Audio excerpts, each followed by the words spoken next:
경제와 정의를 다 잡는 KBS 홍사훈 기자.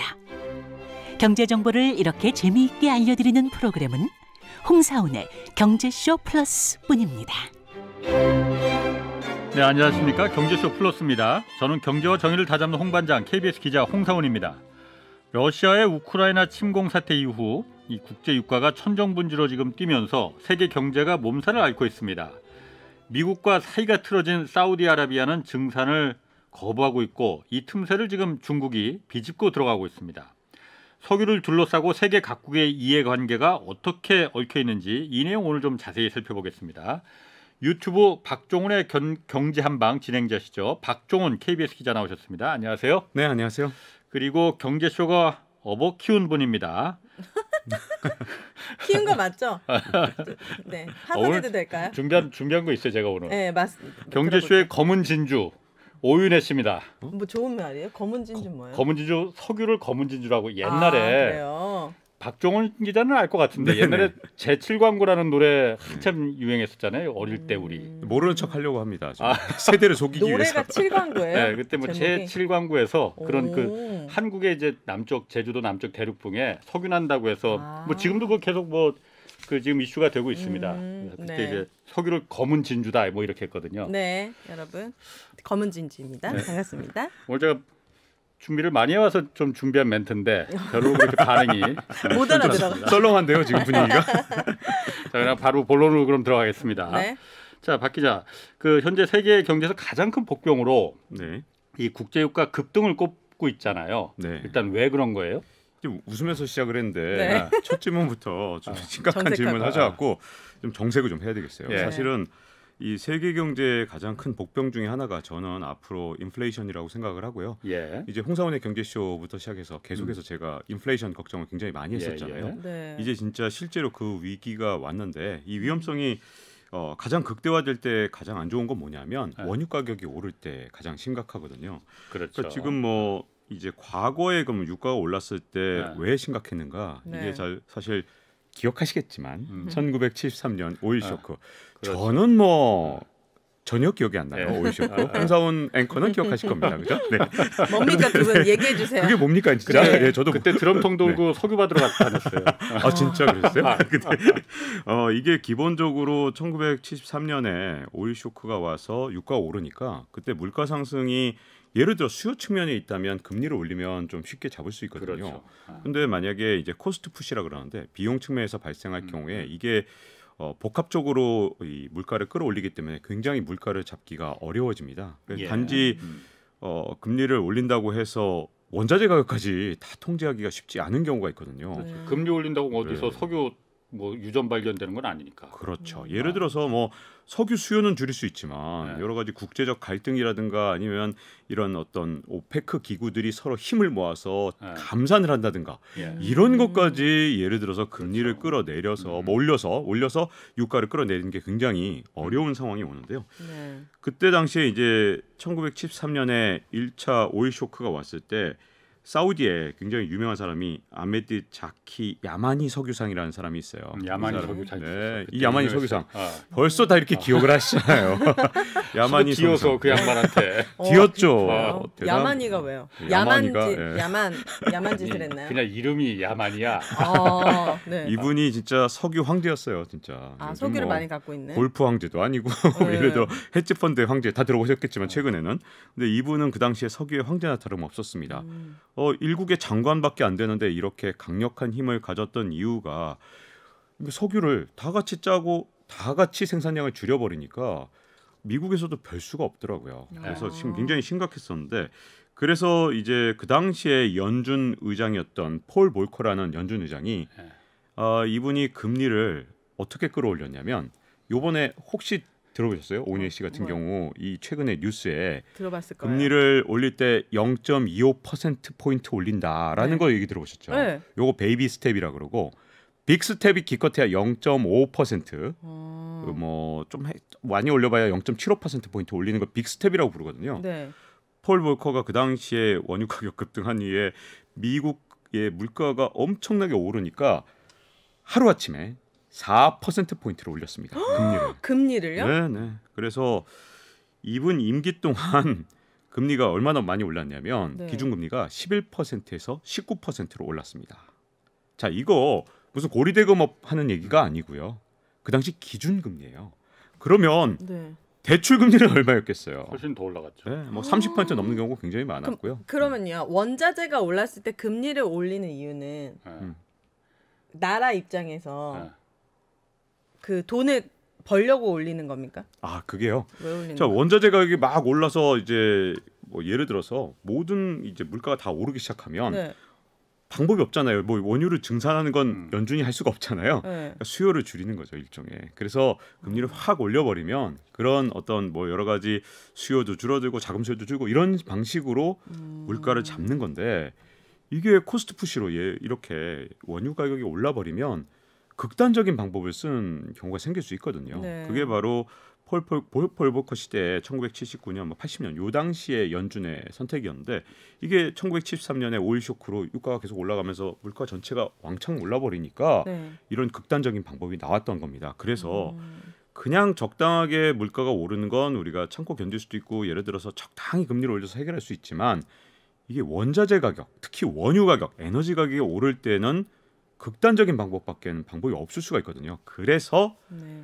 물가가 오르는데 원자재 가격이 어떤 방식으로 오르는 현상이 어떻게 보면 가장 위험한 현상이 될 수 있는 거죠. 그러니까 그 당시에는 1970년대는 볼커가 연준 의장이었을 때는 이 석유값이 물가가 오르는 데다가 갑자기 오일 쇼크가 와서 그냥 석유가 모자라니까 물가가 껑충껑충 뛰어버리니까 극단적인 방법을 이제 쓸 수밖에 없었다는 거잖아요. 네. 사실 그때 그래서 미국 카터 대통령도 그것 때문에 재선에 실패했다고 하는 분석도 있어요. 저는 거의 대부분 원인이 거기서 있었다고 생각하고요. 네. 그때 그렇게 금리를 올렸더니 어떤 일이 생기냐면 연준 건물에 총을 들고 농민 한 분이 너무 격분을 해서 야씨 너 때문에 내가 죽게 생겼어 하고 네.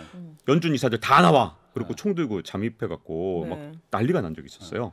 그리고 시위도 엄청났고 왜 그러냐면 그때 이제 금리를 그렇게 올려버리니까 물가를 잡기 위해서 올리긴 올렸는데 진짜 어쩔 수 없었던 거죠. 고육지책이었지만 당하고 나면 예를 들어 내가 돈을 빌렸는데 한 뭐 대출 금리 한 7%좀 빌렸다고 치죠. 네. 근데 지금 폴 볼커식으로 올려버리면 이게 갑자기 20%가 됐다고 보세요.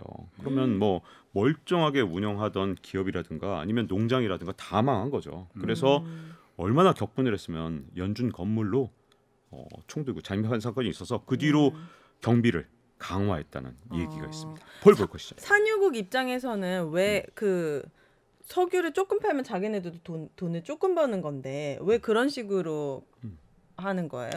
뭘 아니, 얻기 위해서? 이거 뒤쪽에 있는 질문이 갑자기 막 나왔어요. 저 질문서 이거 다 소용없네. 네, 갑자기 나왔지만 언제나 답변을 드리는데 네네네. 사실은 이게 지금 황금알을 낳는 거위 동화 있잖아요. 동화요? 네, 동화. 동화? 동화 얘기책. 얘기책. 동화. 이게 네네. 동화가 어려운 단어였나? 네네네. 그래서 동화. 좀 네네. 당황했습니다. 네. 근데 이 동화에서 황금알을 낳는 거위 배를 갈랐더니 어떻게 됐죠? 죽었잖아요. 죽었잖아요. 네. 근데 이게 산유국들 입장에서는 이게 두 가지 마인드가 또 마음속에 또 있는 겁니다. 왜냐하면 1차 오일 쇼크, 2차 오일 쇼크 다음에 유가가 막 천정부지로 오르니까 어떻게 됐을까요?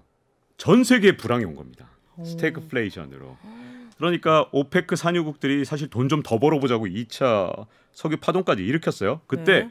흥미로운 건 그때 이제 야마니 석유상은 증산하자. 그때 당시에 이제 중동 정세가 막 불안이면서 여러 가지 전쟁 등 이런 원인으로 유가가 막 오르니까 야마니는 지금 증산을 해야지 잘못하면 황금알을 낳는 거위에 배를 가르는 거다. 이렇게 좀 성견지명이 있었는데 네. 이미 이제 고유가의 맛을 봤거든요. 아. 사우디 왕가에서 웃기지 마라. 야 지금 이렇게 떼돈 벌고 있는데 지금 미쳤어? 이렇게 된 거죠. 네. 그래갖고 야마니 말 무시하고 정말 천정부지로 오를 때까지 증산도 하지 않고 그냥 어머나. 냅둔 거예요. 버틴 거예요? 네, 버틴 거예요. 그래서 그래서 어떻게 됐어요? 그 결과 어떻게 되느냐? 네. 전 세계가 바로 들어오셨죠? 스태그플레이션. 뭔지 한번 성- 설명해 주시면 안 돼요? 네. 스테이크. 성장도 안 되고 물가도 오르고 아. 굉장히 안 좋은 경기 침체라고 그냥 이해하시면 될 것 같아요. 전 세계가 네, 그게 네. 경기 그렇게 침체에 된 거죠. 빠진 거예요. 그렇죠. 석유는 유한한 자원입니까? 무한한 자원입니까? 당연히 유한한 자원이. 그런데 그게 유한한 참 자원. 이상한 게 제가 어렸을 때부터 석유 앞으로 30년밖에 못 쓴다고 했거든요. 네. 근데 지금도 30년밖에 못 쓴다고 하더라고요. 그게 참 이상해. 오일 피크론 원래 그래서 항상 이제 원유의 매장량이 피크를 치는 날이 온다. 그래서 이제 그 생산량이. 근데 이제 오일 피크론이 틀렸던 이유가요. 탐사 기술이 자꾸만 발전한 거예요. 아 파면 또 나오고 파면 또 나오고 네, 이러는 그리고 겁니까? 있을 거라고 생각하지 않았던 곳에서 새로운 또 탐사가 나와. 계속되면서 나온 거죠. 자, 근데 이제 스태그플레이션 얘기를 계속하자면 네. 그렇게 이제 엄청나게 경기 불황이 심해지니까 석유를 사갈 만큼 경제가 튼튼한 나라가 없는 거예요. 석유 수요량이 그렇네. 엄청나게 줄어든 거죠. 네. 그래서 유가가 이 석유 파동이 끝난 다음에 80년대 초반에 그냥 확 떨어졌습니다.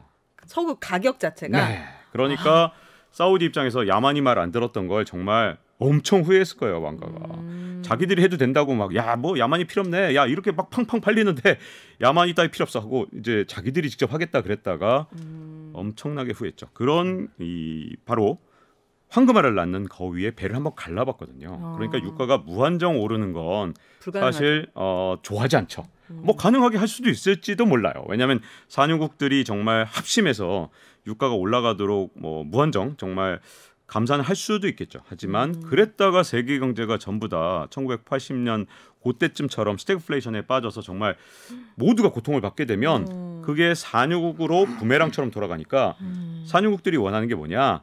적절하게 비싸게 팔아먹는 겁니다. 그래서 그 가격이 얼마인데요? 지금 뭐 그게 비싸잖아요. 그렇죠.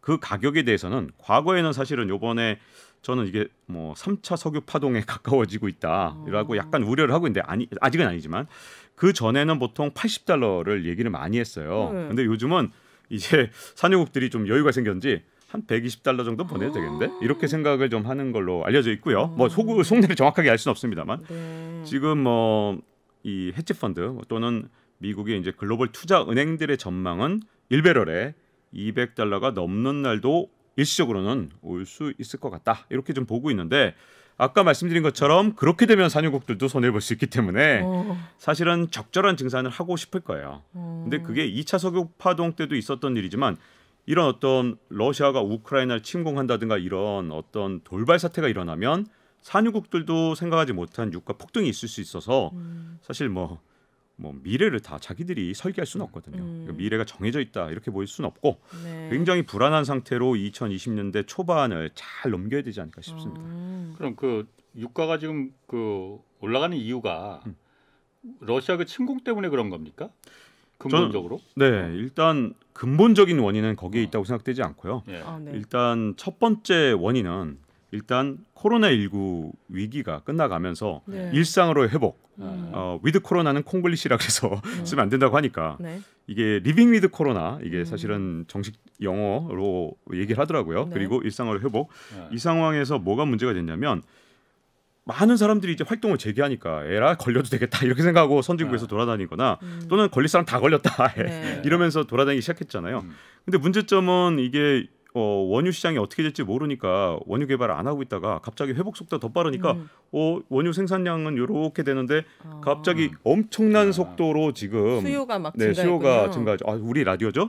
그러니까 일단 작게 그러니까 낮은 이 기울기로 이렇게 올라가는데 공급은 근데 문제는 높은 기울기로 지금 현재 수요가 올라가는 상황 이게 가장 뭐 단기적으로 근본적인 원인이라고 할 수 있고요. 또 하나는 사실은 바이든 효과라고 제가 이름을 붙였는데 왜요? 바이든이 바이든 대통령이 내놓은 정책들 참 훌륭하죠. 저도 맞다고 생각해요. 그래서 전 정책을 잘 몰랐었는데 근데 친환경 정책 정말 옳다고 생각합니다. 왜냐하면 이대로 가면 지구가 진짜 맞아요. 큰일 났죠. 왜냐하면 지구가 멸망한다는 표현은 좀 잘못됐지만 인류는 진짜 어떻게 될지 몰라요. 왜냐하면 지구에 인류가 멸망한 다음에도 다른 종이 살아남을지도 모르니까요. 정확하게는 인류 멸망 위기에 지금 현재 있는 건 맞고요. 그러니까 바이든 대통령이 이걸 전부 다 친환경으로 바꾸겠다라고 한 것까지는 좋은데 그랬더니 자 지금 전기차 보급률이 기껏해야 미국 한 3% 정도 되고 뭐 전 세계적으로는 1%도 안 되는 상황인데 문제는 이제 전기차는 아직 멀었는데 석유를 아직도 많이 사용하고 있잖아요. 다 가솔린차 타는 사람들이 더 많잖아요. 저도 아직도 가솔린차를 몰고 있는데 문제는 원유 개발업자 입장에서 생각을 해보죠. 석유를 개발하는 데 걸리는 시간이 전통적인 오일 개발 방식은 컨벤셔널 오일이라고 부르는데 요것이 5년에서 10년 걸립니다. 자 그러면 바이든 대통령이 한 2030년대가 되면 전기차로 전부 다 전환하겠다고 얘기를 했어요. 자, 오윤혜 씨가 네. 석유를 개발하는 업자입니다. 네. 그러면 새로운 원유를 찾기 위해서 유전 개발에 앞장서겠습니까? 아니면 에라 이거 어떻게 될지 모르니까 조금 소극적으로 하자 이쪽으로 가겠습니까? 소극적으로 갈 거고. 소극적이죠. 망할 게 뻔한데. 네, 5년에서 10년 정도 개발하는 데 걸리고 보통 이걸로 10년, 20년 생산을 해야 이게 수지 타산이 맞는 거 아닙니까? 근데 보면 20년 내다보고 투자를 해야 되는데 지금 바이든 대통령 말대로라면 이건 뭐 원유를 열심히 개발할 필요가 없는 거거든요. 그래서 저는 바이든 대통령의 이 친환경 정책이 참 옳다. 우리의 후손들을 위해서 꼭 해야 되는 일이다. 지금처럼 지구 온난화가 되면 우리가 전부 다 진짜 육지가 다 물에 잠길지도 모른다고 생각하지만 일시적으로는 지금 이제 원유의 개발을 멈추게 만든 여파가 있습니다. 특히 컨벤셔널 오일보다 더 문제점은 사실은 셰일 오일이에요. 그거 뭐예요? 셰일 가스라 그래서 이제 미국에서 이제 새로 지금까지 이제 컨벤셔널 오일이 아니라 이 셰일층 밑에서 또 원유를 발견했거든요. 근데 이거 옛날에는 파쇄를 못해서 이게 두꺼운 안반 밑에 그냥 막 단단한 안반 밑에 있으니까 이걸 채굴을 못했었는데 네. 최근에 이 기술이 발전하면서 셰일 오일과 셰일 가스를 파낼 수 있게 됐어요. 자, 그럼 뭐 그것도 뭐 파내고 나면 뭐 석유예요. 근데 문제는 이 셰일 오일 같은 경우에 개발 기간이 좀 짧아요, 이건. 그래서 한 1, 2년 정도 걸리거든요. 그거를 네. 그 원유를 가져다가 석유를 만드는 겁니까? 아니 그러니까 셰일은 전통적인 우리 이것도 또 등판하셔야죠, 우리 홍 등판하시네. 기자님. 네. 그냥 그 기존의 유전은 땅 속에 석유가 이렇게 가득 차 있어 거기다 파이프 꽂아서 이렇게 뽑아내는 거잖아요. 빼면 된다. 근데 그런 거는 이제 그 개발 비용이 좀 적게 들어. 네. 찾기가 힘들어서 그렇지. 그런데 쉐일이라는 건 이렇게 바위층 이렇게 얇은 바위층이 있대요. 거기 사이사이에 석유가 이렇게 스며들어 있는 거야. 그러니까 이거는 그냥 파이프 꽂는다고 해서 안 그게 되겠네요. 올라오진 않아요. 네. 압력을 저도 주워 들은 얘기인데 네. 압력을 세게 집어넣으면은 거기다 뭐 물을 집어넣든 이산화탄소를 집어넣든 이런 걸 집어넣으면은 그 압력으로 다 거기 틈새 그 스며들었던 석유가 뿜어져 올라온다는 거예요. 그러니까 이걸 바위를 깨야 되는 거지. 강한 압력으로. 네. 그러니까 환경 오염도 좀 있고 또 개발 그 채굴하는 비용이 많이 들겠네요. 기존의 그 아까 말한 컨벤셔널 오일 전통적인 오일보다 많이 든다 이거죠. 그러니까 석유값이 싸면은 이거는 셰일 오일은 개발할 필요가 없는 거야. 개발해봤자 손해니까. 네. 석유값이 $100 뭐 이렇게 가면은 그때부터는 이제 개발할 그 수지 타산이 남으니까 맞는 거죠. 네. 자, 바톤 이어받으시고. 네. 자, 여기 또 이 셰일 가스나 셰일 오일을 개발할 때 문제점이 뭐냐면 네. 이 파쇄한다 그랬잖아요. 막 안반을 파쇄하고 이럴 때마다 이게 지진의 원인이다라는 논쟁도 굉장히 커요. 멀쩡한 데를 막 파쇄하고 들어가니까 거기에 이제 막 땅속에 막 변할 거 아니에요. 네. 또 다른 문제점은 뭐냐면 그때 메탄가스가 엄청나게 발생을 합니다. 근데 그게 지구 온난화에 지금 이산화탄소 떼는 것보다 그게 훨씬 심각하거든요. 몇 배는 더 심각해요. 그래서 셰일가스나 셰일 오일을 개발할 때 뭐 지진 위험도 더 커진다는 얘기가 이제 논쟁이 있어요. 뭐 이렇다 저렇다 말이 많은데 적어도 지구 온난화에 진짜 도움이 안 되는 건 맞거든요. 네. 그러니까 뭐 바이든 대통령 입장에서는 이걸 막아야 되니까 좀 개발을 좀 잘 못하도록 좀 막은 것도 좀 효과가 있어요. 그러다 보니 셰일 오일은 개발 기간이 좀 짧거든요. 한 1, 2년 정도 걸립니다. 네. 그걸 뭐 공급 측에서 막아버리니까 역시 또 바이든 효과가 나타난 거죠. 그러니까 바이든 대통령이 저는 이걸 잘못했다고 말하긴 참 힘든 것 같아요. 그럼 잘못한 건 아니에요. 네네. 뭐 저는 어차피 가야 할 방향인데. 네네. 그렇지만 어쨌든 단기적으로는 그게 유가 원인이 됐고요. 우크라이나 전쟁 물론 우리가 잘 알다시피 그것도 유가 오르는데 원인이 됐던 거죠. 이런 것들이 지금 복합적으로 다 결합이 되면서 오르고 지금 있군요. 유가가 올라가는데 아주 큰 원인이 되고 있는 거죠.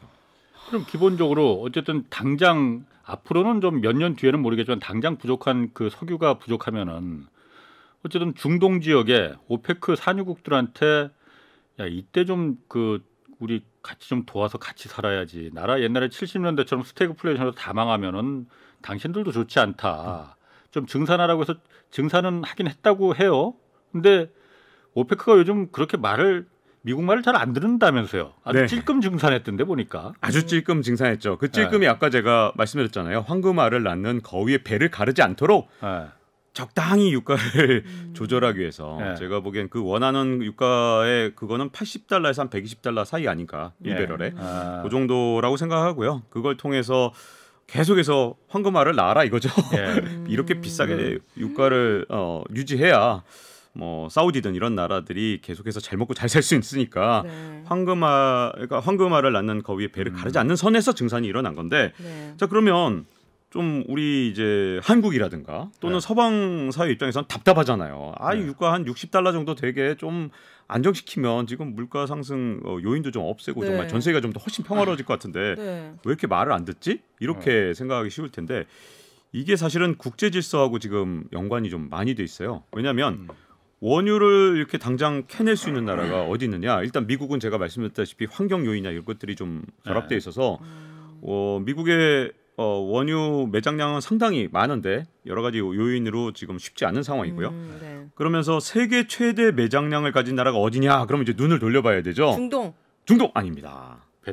베네수엘라 맞습니다. 진짜요? 네. 의외지. 네, 오, 의외죠. 왜? 근데 왜 망했어 그 나라? 석유를 못 팔거든. 미국이 못 팔겠어요. 아. 미국이 그 제재를 하는 게 얼마나 무서운지를 보여주는 게 그러니까. 세계에서 원유가 가장 많은 나라인데도 매장량만 치면 문제는 너 맘대로 캐내봐. 너 팔 수는 없을걸? 이렇게 만들어 보니까 그야말로 팔로가 없어진 거죠. 미국이 뭔데 그렇게 하라만 하는 거예요? 거기엔 또 복잡한 이유가 있는데 알겠습니다. 일단 원유 얘기만 계속 해봅시다. 네. 그러면 이제 베네수엘라 입장에서는 어쨌든 석유를 계속 캐내서 이걸 팔면 되는데 문제점은 뭐냐면 석유를 못 파니까 이 시설을 그냥 방치하거나 낙후되거나 이런 상황으로 계속 놔둔 거예요. 그렇겠네요. 그러니까 이제는 원유를 생산하고 싶어도 생산할 수 없는 상황이 돼버렸습니다. 유정이 막혔다 이런 표현을 쓰는데 하여튼 그러다 보니 문제점은 이제 베네수엘라한테 좀 이제 살짝 노크를 좀 해볼까 했는데 또 어떻게 보면 미국 입장에서 체면이 좀 안 살잖아요. 또 그러기도.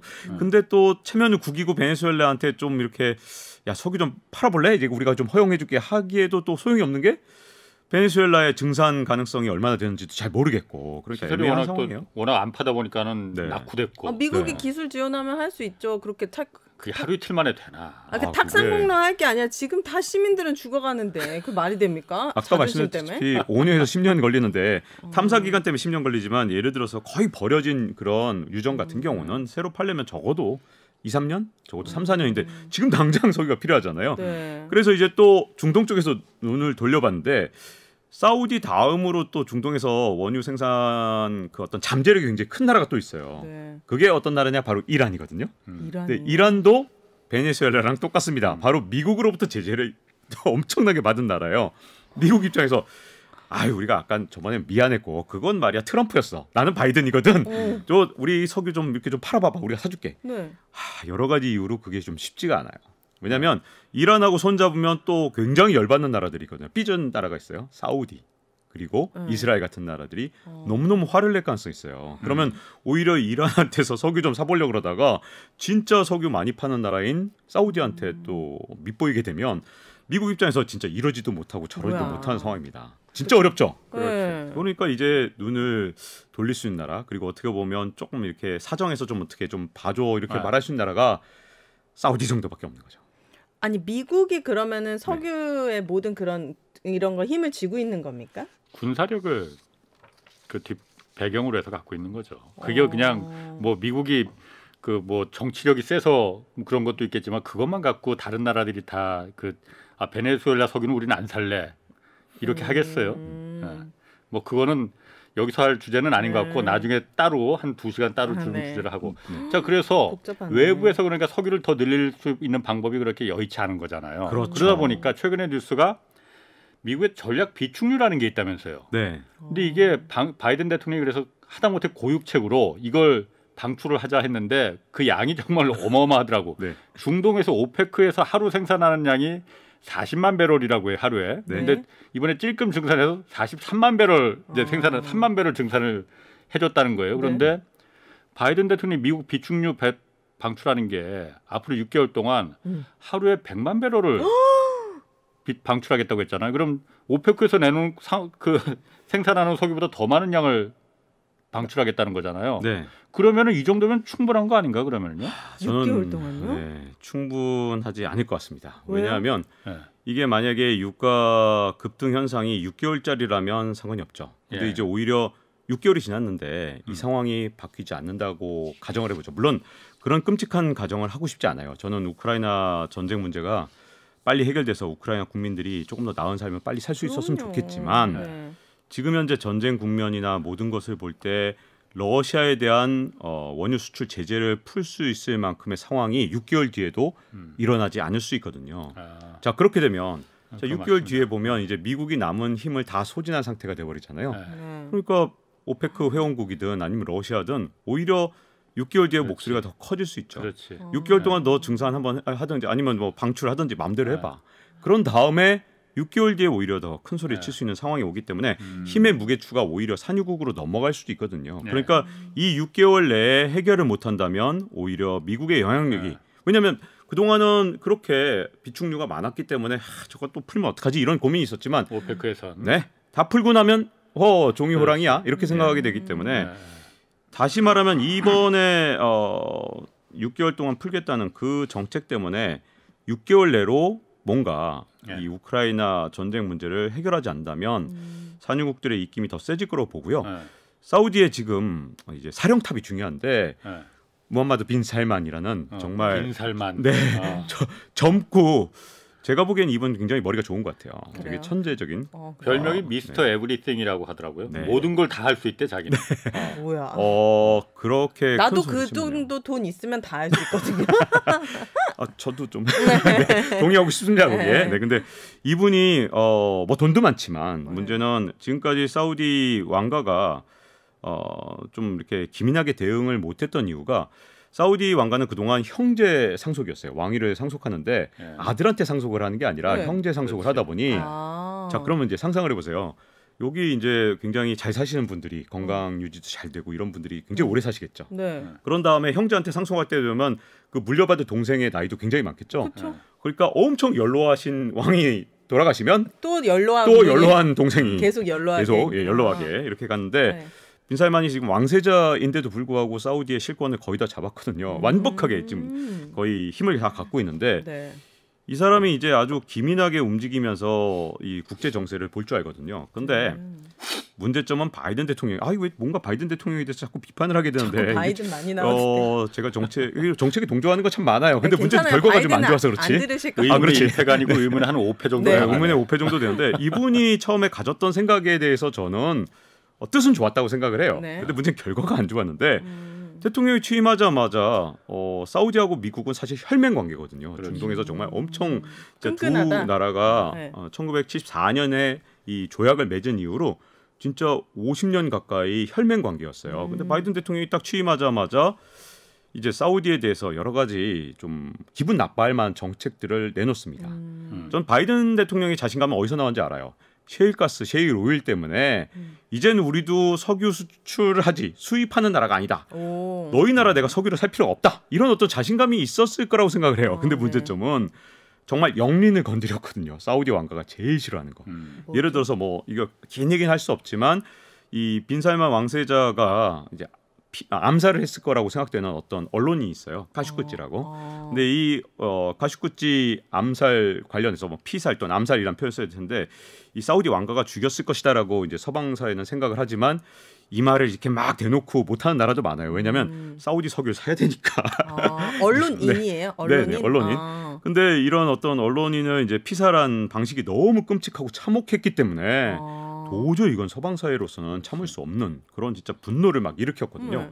근데 트럼프 대통령 때는 뭐 쓱 넘어갔어요. 트럼프 대통령은. 근데 네. 바이든 대통령 되자마자 이거는 빈살만 왕세자가 죽였을 것 같다. 너 이거 책임 내가 묻겠다. 이런 식으로 얘기를 했고 여기다가 심지어 가장 싫어하는 게 사우디아라비아가 제일 싫어하는 나라가 이란인데 이란에 대한 제재를 풀어서 국제사회로 복귀시키겠다는 그런 정책들을 쓰고 있었거든요. 네. 거기다가 또 뭐 싫어하는 게 굉장히 많은데 사우디에 또 이 무기를 안 팔겠다는 거예요. 너는 인권 탄압국이야. 그래서 패트리어트 무기 같은 거, 미사일 같은 거 너희 나라한테 안 팔겠어. 이래 버리니 사우디는 정말 너무 화가 난 거죠. 빈살만은. 네. 근데 빈살만이 기회를 딱 보고 기다리고 있었어요. 이 사람이 전략가니까. 근데 러시아가 우크라이나 침공한 다음에 유가가 막 폭등을 하니까 자 이제 한번 계산서 다시 갖고 와볼까? 너 그동안 나한테 어떻게 했어? 자 일단 너 패트리어트부터 팔지 그래? 그랬더니 미국이 어떻게 했을까요? 팔았겠죠 당연히. 네? 아유 사가시죠. 땡큐. 제가 할인 가격에 모시겠습니다. 아. 바이든이 벌써 체면 엄청 구겼어요. 그런 상태에서 지금 증산을 해달라고 또 이제 또 부탁을 해야 되는 처지잖아요. 네. 그러니까 지금 이제 빈살만 왕세자가 이 기회에 정말 미국으로부터 뽑아낼 건 지금 다 뽑아내겠다. 그리고 그동안 모욕당했던 거 다 갚아주겠다. 지금 제가 보기에는 정말 벼르고 있군요. 네, 완전히 네. 벼르고 있기 때문에 지금 미국과 사우디 관계를 볼 때 미국이 지금 중동에서의 외교적 입지가 굉장히 약화된 게 사실입니다. 지금 그래서 그 아까 말한 빈살만 그 왕세자가 미국한테 본때 이제 우리 이제 대등한 관계로 갑시다. 뭐 이런 그런 것 때문에인지는 모르겠으나 중국을 지금 끌어들였잖아요. 네. 사우디가요? 중국을 끌어들여. 이게 정말 저도 매우 흥미진진하거든요. 앞으로 전략가 어떻게 될지. 많네. 왜냐하면 석유 결제를 지금 여태까지는 우리나라도 중도에서 석유 사올 때 다 달러로만 사와야 되잖아요. 네. 다른 나라 화폐로 못 사거든. 그런데 그거는 딱 정해져 놓은 룰이거든요. 네. 그걸 갖다 이제 사우디가 중국 위안화로도 좀 이거 우리 받는 거 검토해 보겠다. 아직 결정된 건 아니에요. 검토해 보겠다고 운을 띄웠잖아요. 대박. 이거 어떻게 받아들여야 되는 거예요? 그냥 운만 띄운 건가? 실제로 할 건가? 검토라는 단어만으로도 미국이 화들짝 놀랐습니다. 그렇네. 난리가 났어요. 왜냐하면 자, 이 달러 뭐 미국 가서 써보신 적 있어요? 뭐 외국 가서? 당연히 써본 적 네, 있죠. 당연히 있죠. 가본 적 너무 무시하네. 있습니다. 근데 외국 때. 죄송합니다. 이런 뜻이 아니었는데 제가 말씀드린 건 이제 네. 예를 들려 그런 건데 네. 뭐가 좀 이상하게 됐나? 제가 원하던 이 뉘앙스가 아니었어요. 제가 뭔가 좀 실수한 것 같은데 괜찮습니다. 네, 이해해 주시고 네. 이 달러를 쓸 때 궁금함이 들지 않습니까? 이거 달러 있잖아요. 100달러짜리 지폐. 네. 요거 돈 찍는데 얼마나 돈 들 것 같아요? 한 1,000원. 1,000원도 안 들어요. 아, 19센트면 됩니다. 그럼 얼마인데요? 220원 정도 돼요. 230원? 오, 얼마 안 정도 되네요. 들어요. 네. 그러니까 요거 한 230원이면 찍는 돈으로 우리가 이걸 100달러라고 믿고 막 돈을 주고받잖아요. 아, 그래요. 이 그래요. 초록색 종이를 뭘 믿고 우리가 지금까지 이걸 거래하고 있느냐.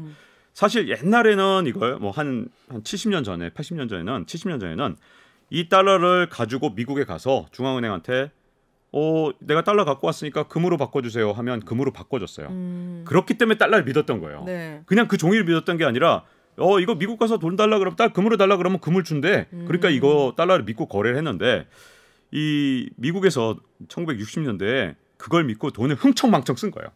막 돈 찍고 난리가 났어. 미국이 네. 뭐 전쟁하느라고 돈 쓰고 뭐 그다음에 돈 풀고 지금도 돈 많이 풀었지만 그때도 돈을 엄청나게 풀었어요. 그래서 이제 그걸 이제 국제사회가 의심하기 시작한 거죠. 특히 프랑스 같은 나라들이 되게 똑똑한데 네. 야, 돈을 이렇게 많이 찍었는데 내가 이 달러를 가져가서 금으로 바꿔달라 그러면 너 진짜 바꿔줄 수 있어?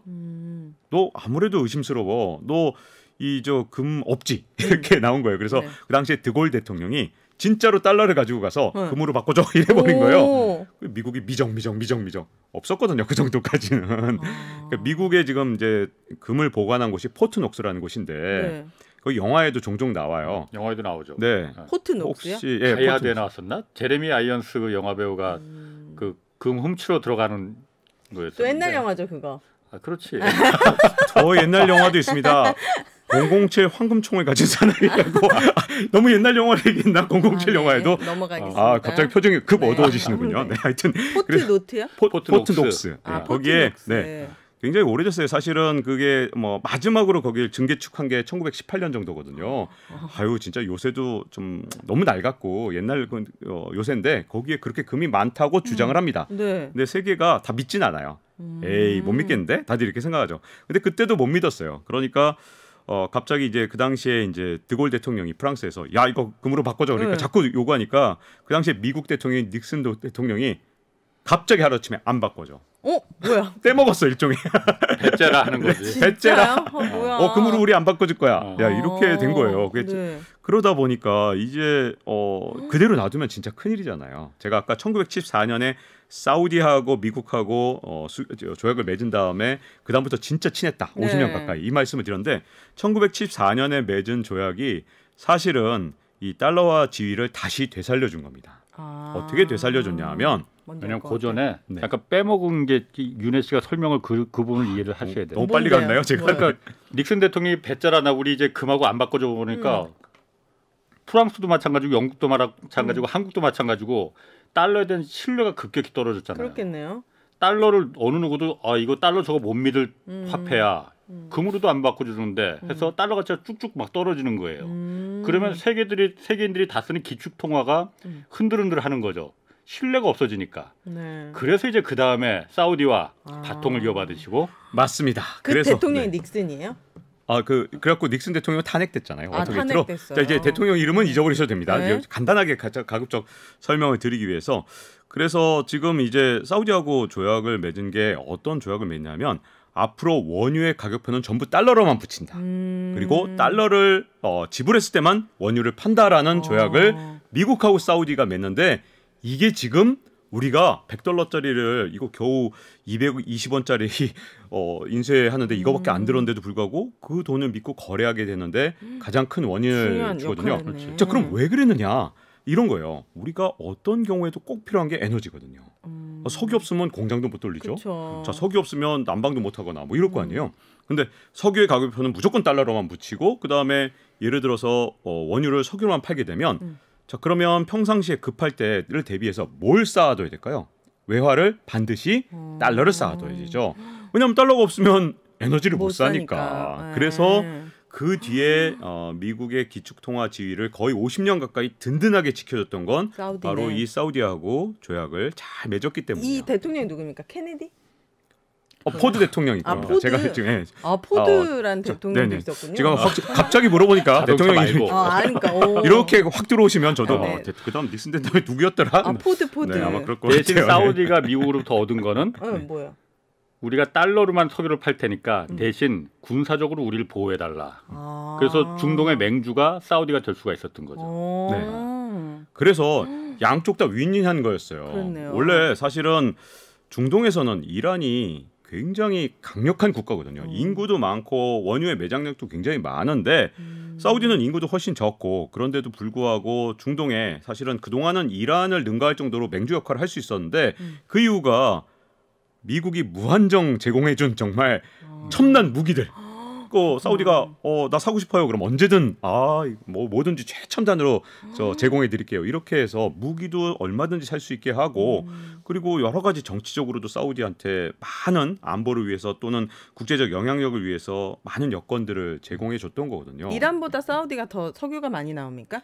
지금 현재는 그렇습니다. 근데 이란은 지금 이제 만약에 제재가 풀리면 어떻게 될지 몰라요. 거기도 잠재력이 엄청나고 아직 탐사가 다 이루어지지 않았기 때문에 개발을 못 하고 있었군요. 그러니까 누가 더 매장량이 많은지도 잘 몰라요. 이란도 제대로 진짜 최첨단 기술이 들어가면 어떻게 될지 모릅니다. 그래서 그때 당시에 미국과 사우디 협정을 맺은 게 오늘날의 미국의 그 패권을 만들어준 아주 핵심적인 이익이 미국의 핵심적인 이익은 다른 거 아무것도 없어요. 달러야. 달러 패권이 미국의 가장 핵심 이익이거든요. 네. 그걸 만들어준 사람이 그때 협정을 일으킨 사람이 대통령 포드였지만 실무적인 그 헨리 키신저라는 장관이 날아가서 사우디 가서 딱 서로 손을 맞잡아서 오늘날의 미국을 세계 최강국으로 만들어준 거거든요. 네. 자, 그런데 지금 그래서 어디서부터 지금 새길로 세워서 아니 위안화 이게 검토만으로도 지금 미국이 엄청 놀랐다고. 그렇죠. 자, 지금 이제 이 얘기를 쭉 들어보시니까 위안화를 검토라는 단어만 나와도 이게 얼마나 살떨리는 얘기인가. 그렇네요. 미국한테는 정말 겁나는 얘기겠죠. 네. 왜냐하면 이제 잘 생각해 보세요. 사우디도 이제 원유를 팔 때 가격표를 붙이는데 위안화로 붙이고 만약에 위안화를 갖고 와서 자 석유 1배럴 파세요. 그러면 석유를 팔겠다라고 얘기하는 순간 그러면 각 나라들이 미국에 대해서 혹시라도 미국이 어떻게 될지 모르고 또 달러 자산 동결해 버릴 수가 있잖아요. 이번 러시아 어떻게 됐어요? 달러 자산 다 동결해 버렸잖아요. 그러니까 그러면 미국을 못 믿으니까 중국에 있는 은행에다가 예를 들어 궁상은행 이런 은행에다가 예금해놓고 위안화 예금해놓고 있다가 만약에 그 돈을 가지고 예를 들어서 사우디 가서 위안화로 원유를 사올 수 있다면 외환보유고에 지금까지는 뭐 예를 들어 한 70%를 달러로 채우고 있다가 어쨌든 위안화로도 석유를 살 수 있네? 그럼 한 20-30% 위안화를 딱 외환보유고에 만약에 여러 나라들이 자꾸만 이제 바꾸게 되면 달러와의 기축통화 지위는 점점 약화되는 거죠. 외환보유고를 어떤 통화를 나라들이 갖고 있느냐에 따라 그 나라의 기축통화 지위가 상당히 영향을 많이 받기 때문에 위안화의 어떤 포지션이 자꾸만 늘어날수록 달러의 지위가 약화될 수 있는데 문제는 그동안 이제 트럼프 대통령 때는 이런 문제가 없었는데 바이든 대통령이 된 다음에 갑자기 사우디에 대해서 약간 홀대를 해버리는 바람에 사우디가 굉장히 지금 열받아 있는 상태에서 미국한테 가장 회심의 일격은 무엇일까라고 생각을 했다가 그래 위안화 검토하겠다라고 하면서 지금 국제 질서에도 큰 요동을 칠 수 있는 아주 지금 인계 상태까지 만들어 놓은 겁니다. 그 우리나라에는 위안화로 결제하는 게 유리합니까, 불리합니까? 그건 너무 고차방 정식이라 제가 보기에는 쉽게 말하기 힘든 것 같아요. 왜냐하면 우리가 이제 달러로만 결제하는 것보다는 항상 선택권이 늘어나면 더 좋을 것 같지만 이제 우리가 그동안 익숙한 세계 경제 질서는 뭐냐면 달러 하나가 기축통화 지위를 갖고 있고 달러에 의해서 패권이 유지되는 그런 상황에서 우리가 지금 현재 수출도 잘하고 뭐 국제 무역 질서에 굉장히 편입이 잘 돼 있는데 네. 만약에 이렇게 위안화가 점점 치고 올라오면 국제 질서가 바뀌는 거잖아요. 그럼 또 새로 적응해야 돼요. 우리가 잘한다는 보장이 없거든요. 그러니까 바뀌는 건 또 우리한테는 굉장히 큰 도전이라서 저는 이걸 반드시 좋다 또는 나쁘다라고 지금 이 시점에서 말하기는 굉장히 어렵다고 봅니다. 네. 우리 정부가 잘하느냐 못하느냐 다르고 있어요. 제가 아까 이게 매우 흥미진진한 그 전개 과정이 될 거라고 제가 말했잖아요. 그게 미국이 사실 핵심 이익이 달러 패권이다 보니까는 달러 패권을 흔들려고는 그 움직임에 대해서는 절대 용서를 안 했거든요. 아까 말씀하신 대로 베네수엘라 석유 전 세계에서 석유 매장량이 가장 풍부한데 왜 그 나라가 그렇게 됐습니까? 다른 나라 가장 대표적으로 이라크가 바로 그 대표적인 케이스잖아요. 왜냐하면은 이라크도 석유가 많이 나잖아요. 근데 석유 판 대금을 후세인이 우리 달러로 안 받고 이거 유로로 받겠다 이렇게 네. 선언을 했거든요. 네. 그러니까 그랬더니. 미국이 그때 갑자기 이라크를 쳐들어간 명분이 그걸 명분으로 세울 수는 없고 이라크의 후세인이 대량 살상 무기를 개발하고 있다라고 해서 공격한 거 아니에요. 대량 살상 무기는 지금도 발견하지 못하고 있어. 아 진짜요? 그리고 이라크는 다시 유로화로 결제한다는 걸 취소하고 우리 그냥 다시 달러로 받을래. 자, 그 케이스가 사우디아라비아가 미국하고 정말 군사력으로는 비교도 안 될 텐데 아무리 중동의 맹주라고 하지만은 미국과 일전을 각오하고 지금 이런 그 행동을 해야 되는 거 아니에요? 만약 진짜로 위안화를 받아들일 생각이라면은 중국이 지켜줄 것도 아니고. 그래서 저는 진짜 빈살만 왕세자가 굉장히 똑똑하다고 보는 게 네. 이걸 그냥 미국 언론 통해서 살짝 흘리기만 했잖아요. 네. 여기에 바로 숨은 전략이 있는 게요. 원래 칼은 칼집에 있을 때 진짜 강력한 거거든요. 칼을 꺼내둔 순간보다 칼집에 딱 넣고 있다가 내가 이거 꺼내서 말이지 이거 휘두를 수 있어 라는 협박이 가장 강력한 겁니다. 네. 그러니까 러시아도 사실은 우크라이나 침공을 함으로써 생각보다 종이 호랑이네 이렇게 될 수 있잖아요. 그것처럼 사우디아라비아가 저는 이 카드를 바로 쓸 거라고 전혀 생각하지 않아요. 이 카드를 계속 갖고 있으면서 미국과 중국의 구애를 동시에 받는 그런 상황. 이게 전략적 모호성, 전략적 중립성을 통해서 사우디의 가장 국익을 높일 수 있는 방법을 다 사용할 겁니다. 그래서 이 빈살만 왕세자가 제일 걱정하는 게 뭐냐면 사실은 언젠가는 석유의 중요성이 떨어지는 거예요. 지금 현재 뭐 바이든 대통령의 목표라든가 아니면 서방 사회의 목표대로 계속 간다면 2030년대에는 전기차 비중이 뭐 절반 가까이 될 수도 있고요. 그렇게 되면은 석유의 중요성이 굉장히 떨어질 거 아니에요. 그쵸. 야마니 석유항이라는 사람이 다시 여기서 또 나오는데 네. 이 사람이 굉장히 명언을 했습니다. 죽었죠 그분은. 그것까지 살아계세요? 이렇게 확 들어오면 저도 몰라요. 죄송합니다. 되게- 모릅니다. 이분의 생사까지는 네네네. 모르고요. 야마님. 네, 전화해서 한번 야만이. 물어볼까 지금? 이분도 굉장히 대단한 게 그 당시에 1970년대를 주름 잡았던 분이 뭐라 그랬냐면 네.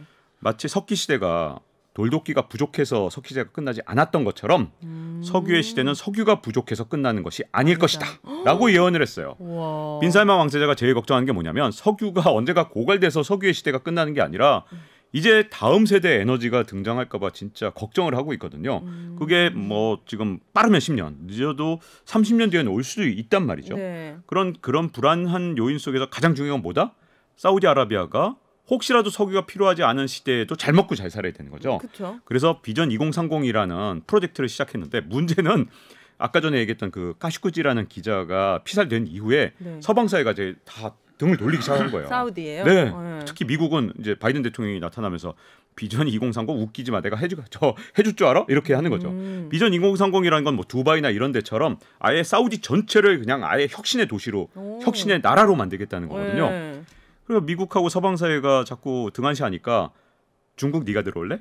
이렇게 된 거예요. 그래서 네. 지금 제가 보기에는 비전 2030부터 시작해서 중동에서의 패권 국가로서의 지위 이걸 미국과 중국의 등거리 외교, 전략적 모호성을 통해서 두 나라의 어떻게 보면 충성 경쟁, 원유에 대한 충성 경쟁을 통해서 어떤 2030년 이후에도 계속해서 먹거리를 만들어가는 어떤 비전을 만들기 위해서 빈살만 왕세자가 이용하고 있다고 보고요.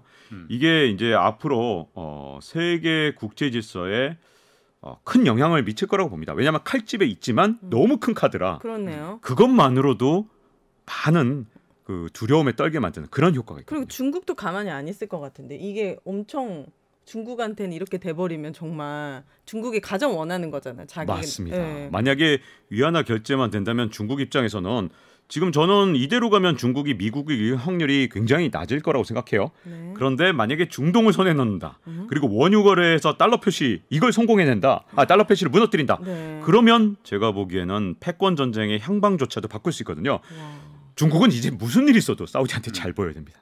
아 중국은 네. 국력을 기울이겠죠. 그러면은 그 달러 그 패권 뭐 그걸 그래서 우리가 석유를 기반으로 해서 페트로 달러라고 해서 기축통화가 달러가 된 건데 석유를 떠나서 이 달러 패권은 뭐 박 기자 오랜만에 나오셨으니까 달러 패권 원래 달러 이전에는 파운드가 영국 파운드화가 기축통화였었잖아요. 네. 그 전에도 계속 뭐 세계 공통으로 쓰는 화폐가 있었지만은 계속 바뀌었단 말이에요. 근데 달러는 지금 거의 한 100년 가까이 지금 기축통화를 유지하고 있는 거잖아요. 네. 언제까지 그 달러 패권은 기축통화는 계속 유지가 될 수 있을까요?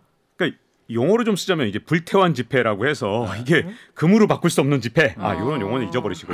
예, 그 금 같은 귀금속으로 바꿀 수 없는 그런 지폐가 세계를 오랫동안 지배한 적이 별로 없었어요. 왜냐하면 그 종이 쪽이라는 건 그렇지. 결국은 그 나라에 대한 신뢰가 있어야 그쵸. 유지가 되는 거잖아요. 그래서 불태환 지폐를 가지고 세계를 계속 제패하기가 굉장히 어려운 거고 그건 지금까지 미국이 정말 현명하게 너무나도 뛰어나게 진짜 줄타기를 해왔기 때문이거든요. 그런데 만약에 그런 외교 정책에서 자꾸만 누수가 생기게 되고 다른 나라들을 예를 들어서 적국을 자꾸만 만드는 거 이런 것들이 굉장히 위험할 수가 있는데요. 최근 들어서는 러시아의 제재를 가한 것조차도 사실은 미국 내에서 네. 약간 좀 뭐 지식인들이라고 하는 사람들이 약간 우려를 하는 점이 있거든요. 왜냐하면 이 당장은 러시아 사람들한테 굉장히 큰 타격을 준 것 같지만 문제점은 그렇게 되면 앞으로 미국하고 싸울 가능성이 조금이라도 있는 나라의 뭐 중앙은행이나 아니면 그 나라의 고위 관료가 더 이상 달러로 재산을 보유할까요? 다른 나라 통화를 하겠죠. 또는 금이나 비트코인 같은 암호화폐를 하겠죠. 그래서 이것조차도 사실은 달러의 기축통화 지위를 약화시키는 역할을 할 수 있거든요. 그래서 이제 앞으로는 굉장히 많은 변수들이 달러 지위에 대해서 도전을 할 겁니다. 왜냐하면 의외로 달러 지위를 공격할 수 있네? 라는 걸 이번에 사실은 러시아의 우크라이나 침공 이후에 그런 힌트를 사우디와 중동 국가들한테 줬기 때문에 이제 앞으로 다가올 여러 가지 돌풍들에 대해서 우리 정부가 되게 현명하게 대처할 수 있는 자꾸만 뭘 예견하고 막 자기가 원하는 대로 이렇게 세상이 갈 거라고 믿지 말고 네. 모든 가능성을 열어두고 좀 열린 마음으로 세계를 관찰하고 지켜보는 그런 노력이 지금 필요한 것 같습니다. 저는 일반 시민의 입장에서 이 지금 기름값 계속 오르고 물가 오르고 이런 것이 그냥 1차원적으로는 러시아와 우크라이나 전쟁이 끝나면 좀 안정될 거라는 희망이 있거든요. 근데 전쟁이 어떻게 끝났을 때 가장 좋은 결과가 나올 수 있습니까? 안타깝게도 이 석유 사이클을 이제 시간이 짧으니까 쉽게만 말씀드리면 원래 거대한 사이클이 한 15년짜리 사이클이 있어요. 석유 가격에 그래서 있어서요? 지금은 사실은 고유가 사이클로 접어든 상태이기 때문에 그 얘기 한참 해야 되는데 전쟁이 이제 어떤 방식으로 끝난다 하더라도 반드시 저유가로 갈 것이다라고 하기에는 여러 가지 측면에서 조금 어려운 측면이 있거든요. 그 얘기는 나중에 또 네. 한참 또 해보도록 해야 될 것 같습니다. 자, 그러면은 내가 엉뚱하게도 이런 그 상상도 좀 해봐요. 만약에 미국이 그 기축통화국으로서의 그 지위를 만약 잃어버리게 된다면은 그러니까 지금은 아까 말씀하셨듯이 100달러짜리 그러니까 한 12만 원짜리를 찍는데 220원. 원가는 200원밖에 안 되는 거잖아요. 그러니까 200원짜리로다가 12만 원 그러니까 몇백 배 장사야. 네, 엄청난 장사죠. 네. 미국이 그러니까 이 힘이 여기서 나오는 거잖아요. 아무것도 아닌 그냥 달러 하나 찍어서 이걸 갖다 전 세계에 팔면서 몇백 배 장사를 물건을 파는 것도 아닌데 여기서 이 힘이 나오는데 만약에 미국이 달러로서 이 기축통화국의 지위를 만약 잃어버린다면은 잃어버린다면은 미국은 절대로 그걸 용납하지 않겠지만은 잃어버린다면은 미국은 어떻게 되는 겁니까? 일단 이 가정이 너무 이제 아직은 현실성이 없다. 이 네. 말을 꼭 말씀을 드리고 싶고요. 네. 워낙 아까 말씀하신 것처럼 미국이 절대로 용서하지 않는 게 뭐냐면 감히 기축통화의 지위에 도전해? 그러면 그 나라를 정말 거의 끝을 역백배 내줍니다. 장사를 그렇기 어떻게 때문에 포기해? 현재로서는 뭐 그 가능성이 없지만 예. 기축통화 지위가 영원히 유지되지는 않는 건 분명하거든요. 뭐 로마 제국도 무너졌는데 뭐 당연한 거고요. 근데 문제점은 언젠가 그 시절이 오게 되면 뭐가 문제냐면 저는 이제 이런 얘기를 해요. 미국 최고의 수출품은 뭘까요? 이렇게 제가 질문을 하면 많은 분들이 뭐 아이폰이요 이럴 때마다 저는 그러거든요. 최고의 수출품은 달러입니다. 이거 아까 말씀드린 것처럼 220원, 뭐 100배 장사를 하는 거니까. 자, 만약에 이제 기축통화의 지위를 잃어버린다. 제가 보기에는 미국의 항모 전단이 굉장하다고 얘기를 하잖아요. 네. 근데 그 항모 전단, 그러니까 항공모함 전단. 아, 네. 군사력. 그게 정말 군사력이 대단하다고 얘기하는데 만약에 기축통화의 지위를 잃어버린다면 항모 전단 전체를 잃은 것보다도 더 큰 타격을 받을 가능성이 큽니다. 그러니 당연히 미국은 국운을 걸고 도전하는 나라에 대해서는 자기가 쓸 수 있는 지금 현재 아직 굉장히 강력하니까 모든 힘을 다해서 혼을 내줄 겁니다. 그러니까 사우디도 그걸 잘했기 때문에 웬만해선 칼집에서 칼을 빼진 않겠죠. 하지만 그 직전까지 이용할 대로 이용할 것은 분명합니다. 이 전략적 모호성이 어떻게 보면 외교 정책에서 가장 강력한 힘을 발휘한 적이 정말 많거든요. 사우디가 이제 젊은 왕세자가 등장하면서 이제서야 정말 자기들이 어떻게 하면 국익을 극대화할 수 있는지를 찾아낸 거죠. 그게 또 무섭습니다. 우리나라한테도 굉장히 걱정스럽고요. 그러면은 그 지금 어쨌든 우리가 유가 지금 얘기하다가 처음에 국제 유가 급등한 게 지금 그 앞으로 글로벌 경제에서 가장 지금 큰 심각한 변수라고 했잖아요. 네. 유가 지금 $100 거기 그 선에서 왔다 갔다 하는데 네. 이게 더 뭐 누구는 $200까지 간다는 분들도 있고 누구는 뭐 $80 아래로 다시 내려갈 것이다라는 분도 있고 뭐 유가를 어떻게 전망하겠냐면은 점쟁이가 아닌 이상 박 기자 입장에서는 어떨 것 같습니까 앞으로? 저는 진짜 유가 전망은 네. 상당히 의미가 없다고 생각합니다. 왜냐하면 네. 제가 학부를 국제경제과를 나와서 네. 제 과 선배들이 이제 많은 분들이 환 딜러를 하신 분들이 많아요. 근데 이제 그 과 선배들이 와서 그러시더라고요. 환 딜링은 절대로 하지 마라. 머리카락이 하나도 남지 않는다. 이런 얘기를 하실 정도로 농담을 하실 정도로 어렵다. 그만큼 어렵고 예측이 불가능하기 때문에 네. 머리가 빠진다는 거죠. 근데 환 딜링 안 해도 머리는 빠지더라고요. 네. 하여튼 근데 문제는 그 정도로 이제 예측이 불가능한 게 환율인데 환율보다 더 어려운 게 에너지 가격입니다. 네. 그래서 에너지 가격을 예측한다는 건 거의 불가능에 가깝지만 네. 조심스레 하여튼 말씀드리고 싶은 건 누구도 앞으로 한 향후 5년 동안 원유 개발을 적극적으로 할 가능성이 없거든요. 그렇기 때문에 막 진짜 극적으로 가격이 낮아지는 모습을 보이려면 네. 대체 에너지로 훨씬 더 진전된 모습 그런 모습을 보여야만 가능할 거라고 생각이 되는데 여기에 또 함정이 있어요. 대체 에너지로 가려면 어쨌든 배터리 기술도 발달하고 막 그래야 되잖아요. 네. 기술은 발전하는데 문제점은 뭐냐 하면 이 어떤 2차 전지나 이런 데 이 핵심 원자재가 리튬이라든가 니켈 같은 건데 네. 올 한 해 동안 3배에서 한 5배가 올랐습니다. 가격이요. 가격이 유가보다도 훨씬 더 많이 올랐어요. 그러니 이제 앞으로 지금 전기차 보급률이 기껏해야 1에서 한 3% 정도 보는데 네. 이거 50% 가고 100% 가려면 니켈 가격은 도대체 얼마가 될까? 리튬 가격은 얼마가 될까? 궁금해지지 않습니까? 네. 과연 지금의 원자재 지구에 이렇게 좀 캐기 쉬운 리튬이 이제 매장량은 풍부해요. 우리나라에서 안 나옵니까? 우리나라에선 우리 왜 이렇게 자원이 없을까요? 나오는 게 없어. 네. 근데 네. 리튬 지금 캐기 쉬운 그런 곳에서는 지금 점점 고갈돼 가고 있거든요. 매장량 전체는 많은데 문제점은 점점 더 뭔가 깊은 데서 파던가 뭐 이런 식으로 되니까 생산 비용이 올라갑니다. 그러다 보니 전기차나 아니면 대체 에너지로 옮겨갈 때 과연 기술 혁신은 빨리 되겠지만 그렇네. 자원이 네. 자원이 받쳐줄까? 여기서는 이제 저도 의문이기 때문에 뭐 원유 가격 좀 예측하기 쉽진 않지만 원래대로 예전처럼 정말 값싼 원래 생수보다 쌌어요. 생수보다 싼 원유로 과연 돌아갈 것인가? 생수보다 더 쌌어요. 네. 그래서 항상 야 저 생수보다 주유소에서 나눠줘 저 생수보다 네. 주유소 물론 이제 우리나라는 세금 때문에 비싸지만 네. 원가를 생각하면 원유가 더 싸. 이게 과연 언제까지 지속될까? 제가 옛날에 한 $40, $50 할 때 제가 기름을 넣을 때마다 제가 생각했던 거거든요. 이제 생수 가격이 한 2-3배 정도 된 건데 어떻게 보면 과연 생수 가격 이하로 다시 떨어질 것인가? 저는 그렇게 낙관적으로 보기는 어려울 것이다라고 그러니까 앞으로도 계속 떨어지기 힘들고 오를 가능성이 더 많다. 오르는 건 모르겠지만 적어도 우리가 원하는 수준, 물가를 자극하지 않는 수준으로 굉장히 낮은 수준에서 안정되기는 좀 어렵지 않을까. 네. 알겠습니다. 오늘 아주 얘기 재밌게 잘 너무 들었습니다. 재밌었어요. 네. 자, 지금까지 박종훈 KBS 기자 그리고 오윤혜 씨 두 분이었습니다. 자, 주말에 경제와 정의를 따따블로 잡는 홍사훈의 경제쇼 플러스 오늘 여기서 마치겠습니다. 고맙습니다. 감사합니다. 감사합니다.